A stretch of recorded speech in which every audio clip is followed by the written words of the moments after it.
हमारे पास डॉस होता है, डिस्क ऑपरेटिंग सिस्टम होता है हमारे पास। पहले हमारे पास जो है वो आईबीएम कंप्यूटर्स के लिए बनाया गया था, ये पीसी डॉस के नाम से होता है। फिर एमएस डॉस आ गया, विंडोज ने इसको जो है वो कंपैटिबल था। बस ये इसमें खास ये बात थी कि हम जो भी काम करते थे वो कमांड लाइन के जरिए करते थे। कोई भी काम करते थे कमांड लाइन के जरिए करते थे।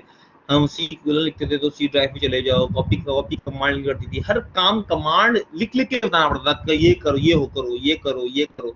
इसके स्पेसिफिक कमांड्स हैं, वो आपको याद करने पड़ते थे, उसके जरिए हम जो है वो काम करते थे। विंडोज आया हमारे पास, विंडोज प्रीडोमिनेंट हो गया। पहले तो हमारे पास विंडोज 1 से विंडोज 3X तक जो है वो हमारा डॉस एनवायरनमेंट बना। 95 और 98 जो विंडोज आई थी वो GUI बेस्ड थी। और सबसे पॉपुलर विंडो जो विंडो के अंदर जो सबसे ज्यादा पॉपुलर रही स्टार्ट के अंदर, वो विंडोज 98 रही। वो बहुत पॉपुलर हुई, बहुत ज्यादा पॉपुलर हुई। और दादा बवारी बात है कि वो उसके से विंडोज के अंदर एक बहुत ज्यादा बूम आया विंडोज का इस्तेमाल करने में। जिस तरह आपसे मोबाइल के वजह से आया इस वक्त इतना अच्छा GUI होता ही नहीं थे बाकी ऑपरेटिंग सिस्टम के अंदर, इतना विंडोज के अंदर आया था। तो सारे लोग उसको इस्तेमाल करना शुरू किया क्योंकि GUI प्रोटेक्शन कितना आसान था 98 का। बाद में जारी बात है वक्त गुजरता गया तो हमारे पास विंडोज NT के नाम से, न्यू टेक्नोलॉजी के नाम से आई Windows I, 32 bit version Windows थी। इसमें ये था कि आप जो है ये जो सर्वर्स के लिए और हाई वर्कस्टेशन मशीन होती थी, high and server workstation machine होती थी, उनके लिए हमने विंडोज बनाई। 98 जो था वो पर्सनल बनाया था, NT जो था वो सर्वर मशीन के लिए और हाई एंड डिवाइसेस के लिए बनाया था। बाद में फिर थोड़ा सा विंडोज मी करके ऑप्शन आया, विंडोज मी आया था, वो इतना चला नहीं, प्रीमियम एडिशन था वो। उसमें क्या था कि उसमें ऑप्शंस थे कि आपने ये था घर के होम कंप्यूटर के लिए डिजाइन किया था, इसमें होम नेटवर्किंग कर लें, अपने शेयरिंग नेटवर्क पे शेयरिंग कर लें चीज़ों को। ये फीचर्स आपके पास विंडोज मी के अंदर आए थे शेयरिंग करने के। विंडोज 98 में भी शेयरिंग कर सकते थे, ऐसी बात नहीं है, मतलब उसके डिफरेंट तरीके से। ये स्पेसिफिक क्या था कि होम कंप्यूटर मतलब क्या था कि अपने इसे होम नेटवर्क आप देखते हैं ना, कभी पूछता है पब्लिक नेटवर्क है, प्राइवेट नेटवर्क है या होम नेटवर्क है। ये तीन चीजें आपसे पूछता है अभी विंडोज 10। ये होम नेटवर्क कॉन्सेप्ट जो है विंडोज मी से आया था। फिर विंडोज 2000 आया था। विंडोज 2000 भी हमारे पास जो है विंडोज NT का वर्जन था। वो जो है वो बिजनेस के लिए डेवलप किया गया था, वर्कस्टेशन मशीन के लिए, सर्वर मशीन के लिए डिजाइन किया गया था। इसके अंदर खासियत ये थी कि वायरलेस डिवाइसेस को सपोर्ट करता था। विंडोज 98 के बाद जो सबसे ज्यादा पॉपुलर हुआ वो वर्जन जो था वो विंडोज XP था। वो विंडोज XP था। विंडोज XP के अंदर खूबसूरत ये थी कि इसके अंदर फीचर्स जो विंडोज 2000 के थे और विंडोज मी के और विंडोज 98 के फीचर्स थे, वो सारे के सारे फीचर्स इसके अंदर शामिल कर दिए गए थे। यानी होम वर्जन, होम आपका होम नेटवर्क बनाना, आपके पास जो भी चीजें थी, यानी इसमें इम्प्रूव फोटो हो गई, वीडियो हो गई, म्यूजिक एडिटिंग एंड शेयरिंग हो गई। इस सारी सब सारे पिछले से विंडोज मी से भी बेहतर था और विंडोज 98 से भी बेहतर था। इसमें नेटवर्क कैपेबिलिटी आ गई थी हमारे पास। ये उस वक्त हमारे पास हैंड रिटन और वॉइस इनपुट्स के भी इसमें XP के अंदर आ गई थी। विंडो आपका जो ऑफिस होता था, ऑफिस के अंदर आप जो है उसके जरिए आप बुक कर सकते थे, काम कर सकते थे। और आप जो है वो अपना जो है टच पैड लगाते इसमें आप काम कर सकते थे। तो इस लिहाज से ये जो है सब इसमें बहुत ज़्यादा ही सपोर्ट किया। विंडोज XP जो है उसकी सपोर्ट जो है 2012 तक गई, 2014 तक गई। और अभी भी अगर आप अभी आज 2021 के अंदर भी अगर आप चाहें विंडोज XP को ढूंढना, ऐसा नहीं है कि सब बंदा विंडोज XP चलाइए। अभी भी अगर चले जाएं अपने जो खुसूसन मेडिकल स्टोर चले जाएं तो मेडिकल स्टोर वाले अभी भी विंडोज XP ही इस्तेमाल कर रहे हैं। उनका अमूमन जो है उनका जो सॉफ्टवेयर है पिछला जो बना हुआ है वो अभी भी उसी तरह इस्तेमाल कर रहे हैं। आप गोल्डन चले जाएं, आप हम मार्केट में जो वहाँ के मेडिकल मार्केट है, फार्मेसी मार्केट है, वहाँ चले जाएं, आप देखें अभी भी आपको बहुत जगह पे विंडोज XP मिल रहा होगा। विंडोज XP से लोग शिफ्ट नहीं हो रहे थे, बहुत अरसे तक शिफ्ट नहीं हुए और उसमें अभी भी फीचर्स बहुत अच्छे थे।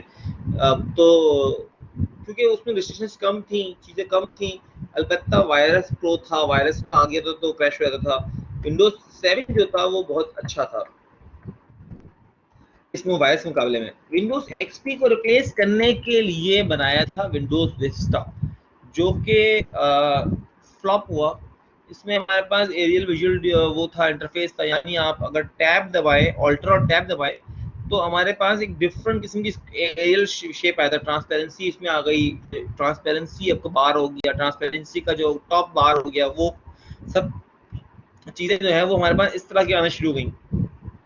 3D इफेक्ट्स आना शुरू हो गए चीज़ों के, 3D इफेक्ट्स आ गए, लाइव नंबर्स बन गए, आपके साइड बार्स आ गए, इसमें क्लॉक आ गई, नोट्स आ गए, ये सब चीजें बनाई थी। इसमें क्या था कि यूजर इंटरफेस बहुत अच्छा था, नेटवर्किंग इसमें अच्छी थी, सिक्योरिटी का जो फीचर था जो विंडोज उसमें था, विंडोज एक्सपी का, उसमें क्रैशिंग का इशू बहुत ज्यादा था। और तो ये सब चीज़ों खत्म करने की कोशिश की गई विंडोज विस्टा के अंदर, मगर विंडोज विस्टा की हार्डवेयर रिक्वायरमेंट जो थी वो ज़्यादा थी पिछले वर्जन के मुकाबले में, और इसमें मसले मसाइल थोड़े ज़्यादा थे, जैसे इसमें ड्राइवर्स की कंपैटिबिलिटी नहीं थी, इसमें ड्राइवर्स कंपैटिबल नहीं थे, उसमें जब आप कोई चीज़ इंस्टॉल करते थे पिछला कंपैटिबिलिटी नहीं मौजूद था। तो विंडोज विस्टा बहुत बुरी तरह फ्लॉप हुआ और इनको विंडोज 7 दरमियान में लेके आनी पड़ी, और वो जल्द से जल्द को लॉन्च करनी पड़ी, ताकि वो विंडोज 7 विंडोज विस्टा की तरह ही था, मगर इसमें कंपैटिबिलिटी के ऑप्शन आ गए थे। इसमें इनिशियली इसमें स्टार्ट किया था तो उसका हमारे 32 बिट वर्जन से 64 बिट वर्जन भी रिलीज हो गया था हमारे पास।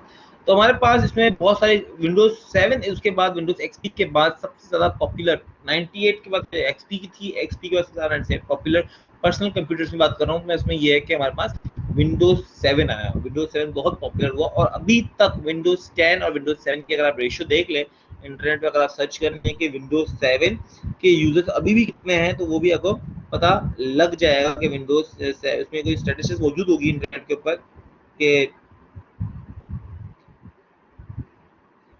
तो वो भी मिल जाएगा आपको कि कितने लोग अभी भी हमारे जो है वो विंडोज 7 को यूज कर रहे हैं।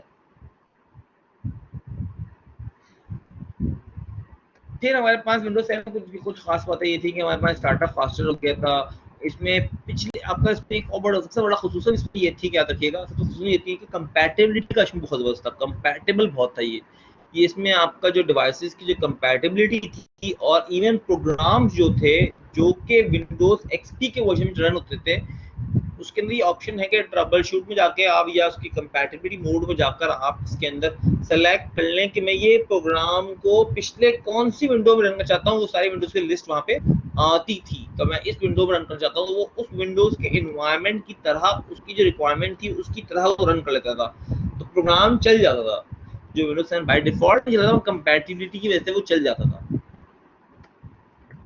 फिर विंडोज 8 आया, विंडोज 8 भी बहुत बेहतर वर्जन था, और विंडोज 7 से इसमें स्ट्रक्चर ये बनाया गया था टैब सिस्टम्स के लिए, यानी हम टच स्क्रीन हो गया, टच स्क्रीन के लिए डिज़ाइन किया गया था कि आपके जो सामने स्क्रीन होगी वो टैब जैसे वो होंगे, बटन होंगे, इस तरह बॉक्स बने हुए होंगे, आप बॉक्स पे क्लिक करेंगे फिर आपका डेस्कटॉप खुलेगा। इसमें डेस्कटॉप था ही नहीं, इसमें स्टार्ट मेन्यू इस तरह का स्टार्ट मेन्यू था विंडोज 8 में। तो हमारे पास इसमें फाइल सिस्टम्स हो गया, सिक्योरिटी कंपोनेंट्स हो गए, नेटवर्क के जो स्टैक्स हो गए, दूसरे नेटवर्क ड्राइवर्स हो गए, मीडिया ग्राफिक सपोर्ट हो गए, ये अच्छे बेहतर थे विंडोज 7 के मुकाबले में। मगर क्योंकि विंडोज 7 के अंदर जो हमारे पास और विंडोज एक्सपी के जो लोगों को आदत थी स्टार्ट बटन के अंदर जो स्टार्ट मेन्यू को देखने की, वो आदत जो है वो खत्म नहीं हुई, और इसके अंदर भी विंडोज 8 में भी हमारे नेटवर्क का जो रिस्ट्रिक्शंस थी वो ज़्यादा वो थी, तो इसलिए ज़्यादा कामयाब नहीं हुआ। और इसमें जो है इसमें एक फीचर ये था कि विंडोज 8 के अंदर कि इसमें हाई रेजोल्यूशन ग्राफिक और मल्टी कोर प्रोसेसिंग कर सकते थे, विंडोज 7 में नहीं कर सकते थे। विंडोज से बेहतर था, विंडोज से बेहतर था ये। और इसमें कुछ फीचर्स, इसमें एप्लीकेशंस ऐप वाले ये प्लेटफॉर्म जो हैं, जो हमारे पास टैब वाली टैबलेट होती है, टच स्क्रीन वाले जो एप्लीकेशन होती हैं वो इसमें इंस्टॉल कर सकते थे आपके कुछ एप्लीकेशन बनाई आपने, वो टच स्क्रीन जैसे एप्लीकेशन टच की तरह काम करती है, तो वो उसमें आप कर सकते थे, बहुत सारे काम कर सकते थे, मगर इतना ज़्यादा ये विंडोज 8 कामयाब नहीं हुआ। फिर उसके बाद विंडोज आपका जो है विंडोज 8.1 आया, उसको फिर क्या था स्पीड अप किया गया, उसको कि थोड़ा सा इंटरफेस का बेहतर किया गया, बूट्स का फास्ट बेहतर किया गया। जैसे कि आप जब बूट करते हैं तो बूटिंग का जो मैकेनिज्म है जो विंडोज 7 में है वो बहुत ज़्यादा टाइम लेता है, विंडोज 7 का बहुत ज़्यादा टाइम लेता है। विंडोज 8 के अंदर ये एक ऑप्शन रखा गया वो फास्ट बूट, आप विंडोज 10 के अंदर भी वही मौजूद है, वो फास्ट बूट का है, यानी आपका जो सिस्टम है वो बहुत जल्दी खुल जाता है एज कम्पेयर टू पिछली विंडोज के। विंडोज 7 में तो बहुत ज़्यादा टाइम लगता था, और आपका अगर खुलने में टाइम लग गया तो वो लगे रहता था, वो घूमते रहता था, वो खुलता ही नहीं था। मगर बाद में इसमें यह है कि हाइब्रिड मोड आया, और इसमें इसलिए होता ही है कि ये जो काम करने लगा ये शटडाउन करता था, ये हाइब्रिडाइजेशन का काम करता था, ये कंप्लीट शटडाउन नहीं करता था, ये हाइब्रिडाइजेशन करता था। इसलिए जो है 4 GB of your hard drive जो है वो कंटिन्यूसली ये स्पेस जो है वो, इसलिए हमारी उसमें ये है कि हमारी हार्ड ड्राइव को जो है हाइब्रिडेशन किस तरह बोलते हैं, जो आप करते हैं आपने जब शट डाउन करते हैं तो शट डाउन एक होता है कि बंद कर देना। हाइब्रिडेशन क्या होता है कि वो अपने बंद नहीं करता, सारे प्रोग्राम बंद करता है, मगर उसकी जो चीजें हैं वो रैम में रख लेता है, यानी हार्ड ड्राइव के अंदर कहीं रख लेता है, चीजों को रख लेता है। तो फिर वो क्या होता है जब रीरन करता है तो वो वहीं से स्टार्ट करता है चीजों को। अपने से विंडोज 10 में देखा होगा, अचानक से आप कोई चीज प्लग आउट कर दें तो आपको जो वापस खुलता है, चीजें बंद करती है, तो वहीं से वो चीज आपने बंद की होती है, जहाँ से आपने बंद की थी वहीं से वो खुल जाती है चीजें। तो इस तरह का इसमें फीचर्स मौजूद हैं। बाद में इन इसका भी एडवांटेज था, विंडोज 8 का भी एडवांटेज था, मतलब विंडोज 8 भी यूज करने लोगों ने यूज किया। एक स्टैटिस्टिक्स है कि भाई हमारे पास जो आज की दुनिया, आज का मार्केट है गूगल पे अगर सर्च करने का लिखा आ जाएगा आपको कि विंडोज 10 जो है आज भी 68% लोग करते हैं, 16% जो है हमारे पास, 70% जो है विंडोज 10 इस्तेमाल कर रहे हैं, 16% अभी भी हमारे पास जो है वो विंडोज जो है हमारे पास जो है 7 इस्तेमाल कर रहे हैं। अच्छी खासी बात जो है विंडोज 8 अब बहुत कम लोग इस्तेमाल करते हैं, विंडोज 8 बहुत कम लोग इस्तेमाल करते हैं 3% है, मगर बहुत कम लोग इस्तेमाल करते हैं, और वो इतना ज़्यादा कामयाब नहीं रही। विंडोज 10 उससे ज़्यादा कामयाब रही, विंडोज ज़्यादा कामयाब रही। इसमें हमारे पास कुछ आए थे, फिर हमारे पास इसमें एक आए थे हमारे पास विंडोज सर्वर्स। जिस तरह हमारे पास पर्सनल विंडोज बढ़ते रही, इसी तरह हमारे पास सर्वर्स की विंडोज भी आगे बढ़ते रही। जैसे विंडोज हमारे पास पहले विंडोज 2000 था, फिर हमारे पास विंडोज आ गया, अपना किस तरह आ गया विंडोज 2003 आया हमारे पास, फिर विंडोज 2008 आ गया हमारे पास। जिस तरह हमारे पास फीचर जैसे एक्सपी में थे, तो विंडोज सर्वर 2003 जो था वो एक्सपी की तरह था, एक्सपी काम करता था, मगर फीचर में फर्क था, सर्वर और फीचर्स थे। इसी तरह हमारे पास जब विंडोज 2007 आया, तो हमारे विंडोज 2008 हमारे पास विंडोज 2008 हमारे पास लॉन्च हुआ, जिसके अंदर हमारे पास वेब के प्लेटफॉर्म्स आ गए, वर्चुअलाइजेशन कॉन्सेप्ट्स आ गए, सिक्योरिटी टूल्स कॉन्सेप्ट आ गए, हमारे पास स्ट्रीमलाइन मैनेजमेंट टूल्स मौजूद आ गए। इसमें हमारे पास होम सर्वर्स भी मौजूद था, यानी इसमें क्या होता था कि इसमें न्यू हुआ कि ये ऑपरेटिंग सिस्टम था जो कि आपको होम की नेटवर्क की सर्विस प्रोवाइड करता था, कि आप जो है वो backup device, all backup device कर सकते हैं नेटवर्क के अंदर, ऑटोमेटिक डिवाइस बैकअप कर सकते हैं, और बहुत सारे काम हमारे पास जो है वो दूसरे में कर सकते हैं। जैसे एग्जाम्पल मैं पहले भी दे चुका हूँ कि जैसे हम लोग, मैंने खुद बहुत सारे काम इसमें करते थे हम लोग के, हमारे विंडोज सर्वर 8 के ऊपर हमने मल्टीपल इंस्टेंस, मल्टीपल यूजर बना दिए, हर बंदा अपने कंप्यूटर को एक्सेस करता है और यूज करना शुरू कर देता है। तो इसमें बहुत सारे काम जो है विंडोज सर्वर विंडोज 2008 के अंदर फीचर अच्छे थे। इसके अंदर आपके प्रोटेक्शन भी अच्छी थी, मगर इसमें आपसे प्रोटेक्शन में अमूमन बाय डिफॉल्ट आपसे मांगता ये था कि जब भी आप कॉन्फ़िगर करेंगे उसके लिए प्रोटेक्शन जो है वो आपकी जो पासवर्ड होगा वो थोड़ा सा स्ट्रॉन्ग पासवर्ड होगा, जिसमें कैपिटल लेटर्स भी होंगे। बाय डिफॉल्ट फीचर्स जो विंडोज 7 में विंडोज उसमें पर्सनल मांगता ही नहीं था, जो विंडोज 2003 नहीं थे। तो इस लिहाज से ये थोड़ा बैकअप, ये विंडोज 7 विंडोज सर्वर जो था 2008 जो है वो बेहतर था विंडोज 2003 से। ये हमारे पास और ऑपरेटिंग सिस्टम्स हैं, विंडोज से हट के हमारे पास और ऑपरेटिंग सिस्टम्स हैं। जैसे एक है मैक ऑपरेटिंग सिस्टम, मैकिंटॉश, ये एप्पल वालों का है। जिस तरह हमारे पास विंडोज में होती है आपका टॉप बार होता है, उसमें क्लास बंद करने वाले होते हैं, इसमें एप्लीकेशंस जो होते हैं वो स्टैकिंग फॉर्म में होते हैं, आइकन नीचे इस तरह के आ रहे होते हैं, जब आप अपना डॉक्स में आ रहे होते हैं आपके पास बॉटम पे। तो इस तरह इसका एक इंटरफेस, डिफरेंट इंटरफेस था, एप्पल कॉर्पोरेशन ने बनाया था। इसमें एडवांटेज ये था, इनकी सबसे खुसूसन ये थी कि इनके जो ऑपरेटिंग सिस्टम्स थे वो बहुत जो थे वो फास्ट थे, और बेसिकली इनकी फास्ट नहीं था, इनकी जो हार्ड ड्राइव जो जितने हार्डवेयर था वो बहुत ऑप्टिमाइज इस्तेमाल किया था इन्होंने। बहुत, ये एप्पल ही कंपनी थी, इन्होंने इनके अंदर इनोवेशंस, बहुत इनोवेशंस लेके आती है, शुरू से बहुत इनोवेशन लेके आती है, एक्सपेंसिव है मगर इनोवेशन शुरू से इनोवेशंस थे। जैसे कि इन्होंने इनके फास्ट होने की एक वजूहत ये भी थी कि इन्होंने ही एसएसडी का इस्तेमाल किया था, नॉर्मल हार्ड ड्राइव को हटाकर एसएसडी का इस्तेमाल करना शुरू कर दिया था, सीडी रोम को निकाल कर, और फिर बोला यूएसबी के जरिए जो काम करना है उसी जरिए काम करना था। तो ये जो एप्पल है, ये मैकिंटॉश है, मैक ऑपरेटिंग सिस्टम है। मैक ऑपरेटिंग सिस्टम जो है ये हमारे पास जो है वो यूनिक्स ऑपरेटिंग सिस्टम के ऊपर बनाया गया है, और इसके अंदर जो है वो एक जीयूआई आपका जो है वो डेवलप किया गया, यूनिक्स ऑपरेटिंग सिस्टम के ऊपर बनाया गया, और जीयूआई इसमें डिफरेंट फ्लेवर्स आते हैं, इसमें हर वर्जन डिफरेंट वर्जन होते हैं। जिस तरह तो विंडोज की तरह नहीं है, विंडोज की तरह नहीं, इसमें डिफरेंट वर्जन करके अवेलेबल होते हैं। कि विंडोज में भी जिस तरह मतलब आप कोई भी वर्जन ले सकते हैं इसमें। तो अभी लेटेस्ट जो है ये जब साइट बनाई थी उस वक्त जो है वो हमारे पास मैक ऑपरेटिंग सिस्टम 10 जो है एक्स जो है स्नो लेपर्ड चल रहा था हमारे पास लेपर्ड। तो हमारे पास ये रिसेंट ये इसमें ये एक वर्जन मौजूद था जिसके अंदर जो है बजाय हमारे पास गूगल क्रोम होने के यहाँ पे हम सफारी का ब्राउजर इस्तेमाल करते हैं। इनकी अपनी एप्लीकेशंस हैं, इनके अपने न्यू फीचर्स हैं, इनके अपने टाइम मशीन्स हैं, इनकी अपनी क्विक बूट कैंप्स हैं, तो इनके अपने एप्लीकेशंस थे। मगर इनके यहाँ पे ज़्यादातर चीज़ें जो हैं वो क्लोज इन्वायरमेंट में काम करती है। आपको उसको क्लोज कैपल जो है वो क्लोज इन्वायरमेंट में रहा, इसलिए कामयाब ज़्यादा हुआ। वो हर इंटरफेस को इंटरेक्ट करने को इजाज़त नहीं देता। यूनिक्स ऑपरेटिंग सिस्टम, क्योंकि यूनिक्स का जिक्र हो रहा है यहाँ पे, यूनिक्स ऑपरेटिंग सिस्टम बेसिकली था है क्या? यूनिक्स ऑपरेटिंग सिस्टम एक डेवलप किया गया था 1960s में।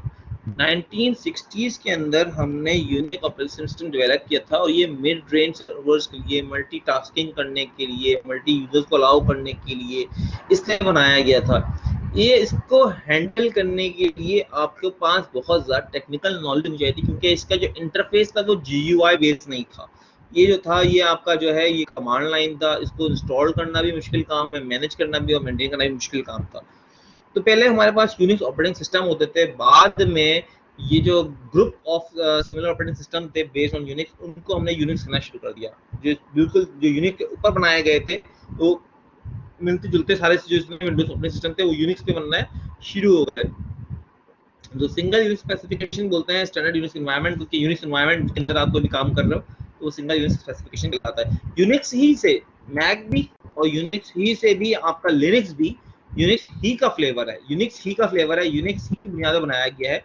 इसमें बहुत सारे काम आपका देखिए, जब आप GUI बेस्ड होते हैं ना, मतलब एक एग्जांपल बताऊं, जैसे वर्ड तक आप काम करते हैं, आपके पास इतने ज्यादा कंट्रोल पैरामीटर्स नहीं होता कि आप मैं किस तरह कंट्रोल करूंगा कि मैं ये काम वर्ड में ये काम करना चाह रहा हूँ मैं मैं ये चीज चेंज कर लूँ, यानी ऑपरेटिंग सिस्टम को चीज चेंज कर लूँ, आपको अलाउ नहीं करता। मगर जैसे हमारे पास लिनक्स ऑपरेटिंग सिस्टम है, आप जैसे आपको कोई काम चलाना है तो आप खुद मैनेज कर सकते हैं कि मैं ये रन सॉफ्टवेयर जो है ये एक थ्रेड खोलो, इसमें रन करो, ये इसमें रन करो, ये इसमें रन करो, ये इसमें रन करो। इसकी आप खुद मैनेज भी कर सकते हैं एप्लीकेशंस को कमांड लाइन के जरिए। तो लिनक्स जो है वो हमारे पास पावरफुल है, अच्छा बहुत पावरफुल है, सिक्योरिटी इसमें ज़्यादा पावरफुल होती है। जितने वेब सर्वर्स होते हैं वो सारे यूनिक्स बेस्ड होते हैं, ज़्यादातर यूनिक्स बेस्ड होते हैं। हमारे विंडोज भी आ रहे हैं मगर ज़्यादातर प्रेफरेबल अभी भी यूनिक्स ही ज़्यादा कामयाब है, लिनक्स ज़्यादा कामयाब है चीज़ों के ऊपर। तो हमारे पास एक तो ये था, दूसरा लिनक्स का एक काम था कि ये ओपन सोर्स था। ओपन सोर्स का मतलब ये है कि इसका जो कोड है वो ओपन है, यानी आप जिस बंदे को चाहिए वो जो स्टैंडर्ड कोड है वो उस कोड पे यूज करे और उसको अपने अंदर यूज अपनी तरह से मॉडिफाई कर ले। इसी तरह इसलिए कि लिनक्स इसी तरह से हमारे पास जो है यूनिक्स जैसे यूनिक्स हमारे पास था, तो यूनिक्स का जो एक फ्लेवर बनाया और वो लिनक्स बनाया और उसमें ये क्या उन्होंने ओपन सोर्स रखा। मतलब ये कम्युनिटी बेस्ड कहलाती है कि जिसको जो काम करना है वो मिलके काम कर रहे हैं और सबने प्लेटफॉर्म ओपन प्लेटफॉर्म, जिसको जो चेंज करना है वो चेंज कर ले, अपनी तरह उसको इंस्टॉल करे, उसमें जो चीज चेंज करनी है चेंज कर ले, क्योंकि हर चीज खुली हुई है। तो ये हमारे पास सर्वर साइड पर्सनल कंप्यूटर्स में तो अभी भी बहुत कम लोग इस्तेमाल करते हैं कि इसका जो इंटरफेस है GUI, बाद में इनको भी GUI लाना पड़ा ताकि पर्सनल कंप्यूटर पे जब आए ये लोग भी तो इनको भी पर्सनल कंप्यूटर चलाने के लिए GUI लाना पड़ा, मगर वो इतना ज़्यादा कामयाब नहीं हुआ हो रहा है इसमें, क्योंकि सिक्योरिटी इश्यूज कम है और ये प्रोसेसिंग इसकी फास्ट है। आप जितना भी कंप्यूटर अच्छे से अच्छे कंप्यूटर ले लें, विंडोज ऑपरेटिंग सिस्टम आप यूज करते हुए कंप्यूटर को इतना फास्ट नहीं चलता। कितना आपका कोर i7 हो, 10 जनरेशन की हो, आप कंप्यूटर को विंडोज ऑपरेटिंग सिस्टम लें तो उसकी जितनी स्पीड होनी चाहिए, जैसे परफॉर्म करना चाहिए, विंडोज हमेशा लैग करता है। मगर विंडोज क्यों कामयाब होता है कि उसका इंटरफेस GUI इंटरफेस बहुत यूजर फ्रेंडली है। तो लिनक्स के अंदर क्योंकि आप जितना भी ग्राफिक हो मगर तब भी आपको अपना जो है वो इस्तेमाल करना पड़ता है किसको, आपका कमांड लाइन को। तो हमारे पास मेन फ्रेम्स के अंदर, आपको सुपर कंप्यूटर्स में, सर्वर्स में, इन सब जगहों पे हम ज़्यादातर लिनक्स ही को इस्तेमाल करते हैं। इसमें जो है ये ओरिजिनली जो है वो कमांड लाइन की डॉस की तरह बनाया था, बाद में इसमें जो है वो हमने GUI इंट्रोड्यूस किया गया।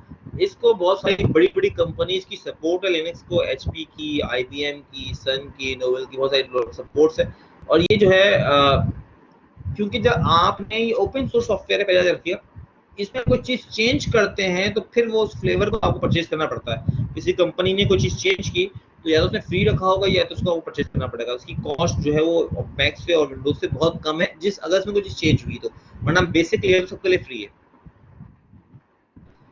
मोबाइल और फिर हमारे ऑपरेटिंग सिस्टम होते हैं जो मोबाइल ऑपरेटिंग सिस्टम्स लाते हैं, जो मोबाइल के लिए डिजाइन किए गए हैं, जो कि हमारे पास डेस्कटॉप वर्जन से थोड़े से हटके होते हैं, और हमारे पास मोबाइल वर्जन बनाए गए हैं। यानी हमारे पास ये वो माइक्रोसॉफ्ट फोन जो था हमारे पास जो है माइक्रोसॉफ्ट 6.1 जो वर्जन था माइक्रोसॉफ्ट फोन का था, देखा था वो जो विंडोज 8 की तरह वो टैब के सिस्टम को इस्तेमाल किया था। विंडोज 8 में उन्होंने बेसिकली यही करने की कोशिश की थी कि वो एक ही विंडोज हो और वो जिस तरह हो वो आपका टच का फील दे।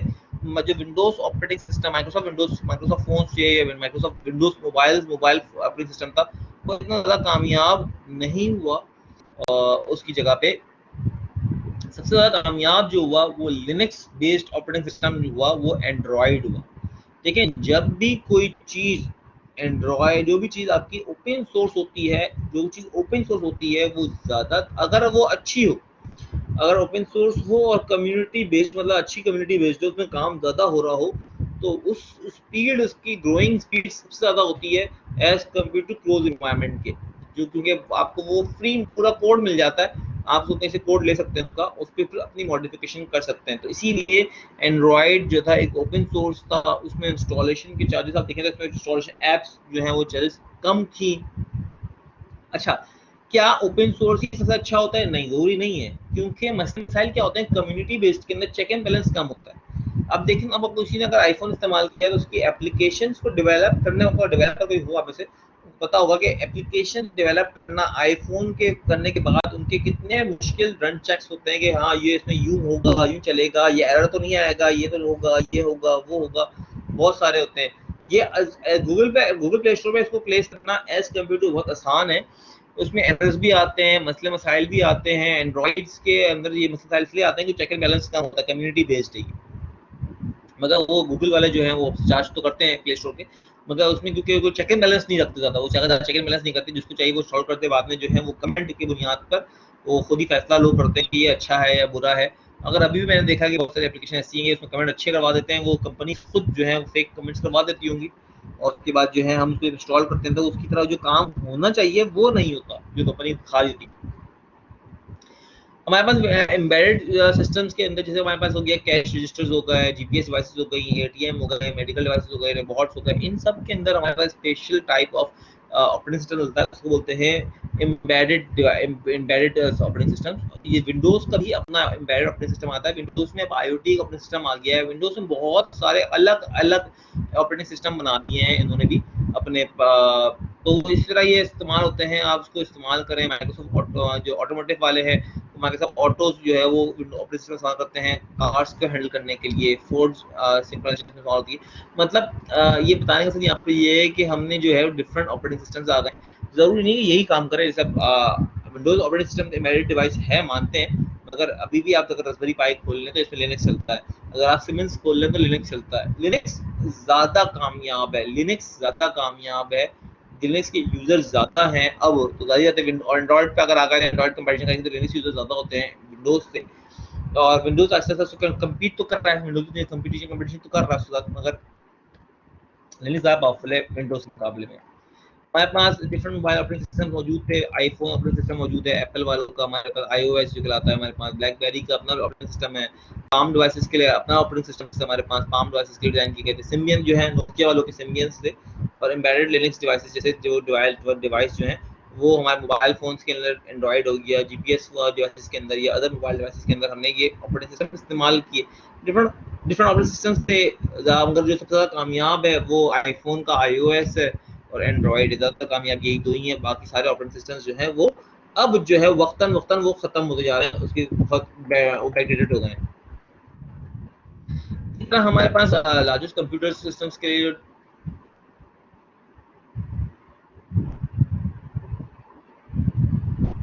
हमारे लार्जेस्ट कंप्यूटर सिस्टम्स के लिए जो है वो हमने डिफरेंट सॉफ्टवेयर डिजाइन किए, वो ऑपरेटिंग सिस्टम से जो खाली बड़े सिस्टम्स के लिए बनाए गए थे। हमारे पास जैसे IBM जेड ऑपरेटिंग सिस्टम है, हमारे पास i5 ऑपरेटिंग सिस्टम है। ये सिर्फ और सिर्फ सर्वर और मेन फ्रेम मशीन्स के लिए ही बनाए गए थे। देखिए, इसमें इन सुपर इन डिवाइसेस इन सर्वर मशीन के लिए तीनों के तीनों प्लेटफॉर्म यूज होते हैं। यूनिक्स भी यूज होता है, विंडोज भी यूज होता है, लिनक्स भी यूज होता है। अगर आप में से कोई बच्चा जानता है कि हम क्लाउड पर अगर काम करने जा रहे हैं, तो आपसे वो पूछता है, तो वो आपसे नॉर्मली दो चीज पूछता है कि आपको लिनक्स इंस्टॉल करनी है या विंडोज इंस्टॉल करनी है। विंडोज में बहुत सारे काम हो जाते हैं और लिनक्स में बहुत सारे काम हो जाते हैं, मगर नॉर्मली जो है सर्वर मशीन के लिए लिनक्स करते हैं। मगर आप दोनों पॉसिबिलिटी है, दोनों पॉसिबिलिटी है, ऐसी बात नहीं है। आप वेब सर्वर जो है परचेस करते हैं, तो उसमें आपसे पूछते हैं कि आपको ऑपरेटिंग सिस्टम कौन सा चाहिए, तो यानी दोनों ऑपरेटिंग सिस्टम बने हुए हैं सर्वर लार्ज कंप्यूटर्स को हैंडल करने के लिए, मगर डिफरेंट चीज है, डिफरेंट कंप्यूटर्स के लिए डिफरेंट लोग हैं, डिफरेंट प्रायोरिटी है।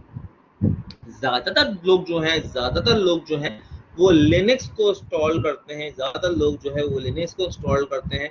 और सुपर कंप्यूटर के अंदर एक चीज के रेफर कहते हैं कि जो हमारे पास जो ग्रुप ऑफ कंप्यूटर्स जो है वो कनेक्ट हो जाते हैं, एक साथ मिलकर काम करते हैं, वो हमारे पास सुपर कंप्यूटिंग कहलाती है। जो हमने पहले लास्ट टाइम भी देखा था, वो लिनक्स के अंदर कहते हैं लिनक्स सुपर कंप्यूटिंग क्लस्टर कहलाता है, यानी मिल के सारे कंप्यूटर एक सिंगल ग्रुप काम करते हैं, होते फिजिकली अलग अलग है मगर मिल के काम